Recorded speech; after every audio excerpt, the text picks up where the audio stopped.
Alright guys, what's going on? We've got War 4 of Season 22 here, and today For Loki is going to be facing DSVG. We are familiar with this alliance. They are very good. They're in Masters pretty much every season, I think. A lot of very nice and skilled players in there. So let's go ahead and take a look at their map. I don't think that they have quite as many rank 3 6-stars as some of the other alliances we've been facing this season, but they still have a really good defense. Some placements I've never seen before. Dragon Man on Path 1 and Section 1. I could definitely see that being tricky. Let's see here. Looks like their Path 2 and Section 1 can just be quaked. They've got Iron Man and Infinity War on Path 5 in Section 1. That's actually pretty good placement, but it can be Human Torched if you are good at repairing. And then I see that Nick Fury on Nick Fury on Aggression Fury. I have a feeling I'm going to be taking that fight. And Path 9 in Section 1 looks pretty easily ghostable. And then there's a Korg on node 23, so I know I'm going to be taking that. Magic and Wasp on the regen lanes. One can be quaked really easily, the other one can be magnetoed, so that doesn't look too bad. And then pretty standard placement on Path 5 in Section 2. Pretty good placement on Path 9 in Section 2. We've got a thing on that shared fight. That's always a tricky fight. And then there's a Killmonger on Stunning Reflection. I have a feeling I'm going to be taking that fight. And a Sasquatch boss. So, pretty interesting. Fully diverse, of course. So, we're going to go ahead and select our team here, and it's going to be the same team as it has been the past 2 wars, which is Omega, Deadpool, and Quake. And I am going to be taking Path 6 in Section 1, so this is just Aggression, Fury, and Strike Back. This feels like a wasted place for Nick Fury. He can be such a good defender, but you'll see in this fight, you know, there are very few nodes where he gives Omega red trouble, and this is definitely not one of them. So, just gonna go ahead and lock in our spores here.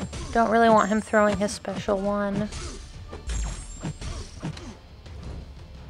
Gonna try to bait out a heavy here if I can. Lock in the spores again. And at this point, this guy is just not gonna last much longer. So here we go. Combo, special 2, and he's dead. So, very easy fight, very straightforward. And like I said, he is a good defender. He can get kills in other places. Okay, now we're going to be moving on to this Korg on node 23. I am getting used to taking this fight again. So this one's going to go more smoothly than the last couple have. So let's see here, start in the block, do medium, light, medium, slowly, and then go ahead and lock in our spores. Medium, light, medium, lock in the spores again. So you can see he's going down really easily right now.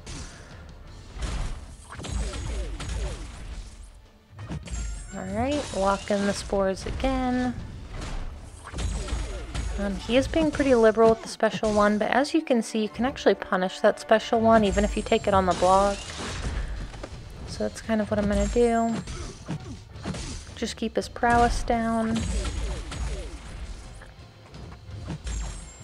Alright, lock in the 10 spores. Go ahead and throw the special 3 to try to top up a little bit, if at all possible. Alright. So, special 3, and of course he's going to throw the special 1 one more time. We're still at 85% though. Lock in a couple spores here, and he's just going to go down. So, not difficult at all. Finish the fight with 85% health. That was pretty good. Alright, so now we're going to move up to our next fight, which is going to be this Warlock on EMP Modification and enhanced energy attacks. So I just quaked a rank 3 Warlock last war on Rage, which was a very, very long quake fight.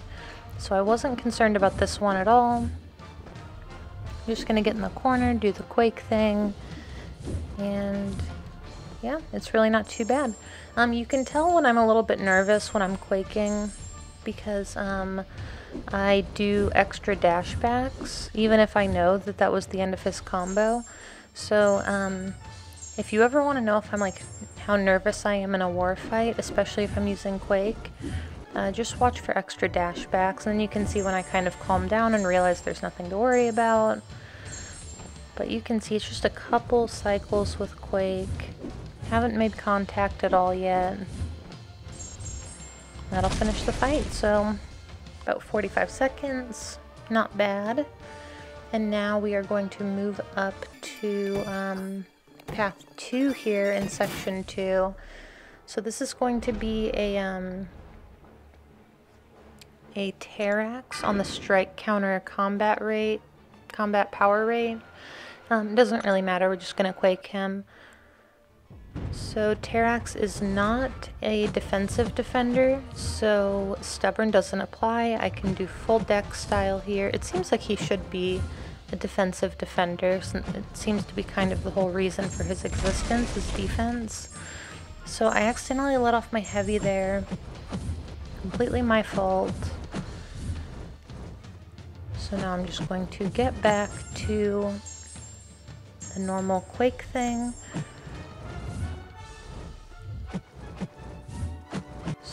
So far this war is going well. We've not taken a hit yet this war. Pretty much used no items. And I'm going to make a mistake in my next fight. So at this point, I'm not worried at all. At this point also, nobody in our alliance had died. So my nerves were kind of ramping up a little bit. So I was given the option for this next fight of using Quake and doing it parry style, or using Omega. And I chose to use Quake because I'm using Omega for another fight, so I was kind of being cheap and trying to save potions. This is going to be a Thor Ragnarok, rank 3 6-star. He is a defensive defender, so I have to parry. And you're going to see what happens here. So I threw on a combat regen boost. I'm going to get myself in the corner. And I'm going to miss a parry here. I'm going to miss a couple of them, actually. So here, I'm going to take a hit. That's going to take me down to 49%. So I'm still doing okay. But that hit, and then seeing how little my aftershocks were doing, I'm going to get nervous, and I'm going to miss almost every single parry in this fight. So you can see I'm at 44%. I'm losing a lot of health because of my suicides. I'm just going to block an entire combo from him. So now I'm down to 35%. But I can see I'm going to push him away, reset. He's at 50% now, 51%. I know I can still do it. I just have to stop messing up. Stop letting my nerves get the best of me. So there we go. Alright, so now we're about even in health. Alright, missed a parry there. So now I'm at 19%. And as you guys know, 18% is Assassin's range, and that's where I'm at now. So 16%. And this person was running Assassin, and my evade failed. So the whole time during that fight, I was just sitting there thinking, oh my gosh, I should have used Omega. I should have just used the potion. It's not a big deal. So I sit here for a really long time. Dreamin told me to leave this part in because I literally had my forehead on my phone. I was just like so upset. And then what was even more upsetting is that I go back in here with Omega. I'm going to do 2 hits. I'm going to parry and heavy. And he's dead. So I definitely think that I should have used Omega. You can see there are 4 hits. Not a good feeling, especially to such an easy fight. And this next fight is the one that I was really worried about.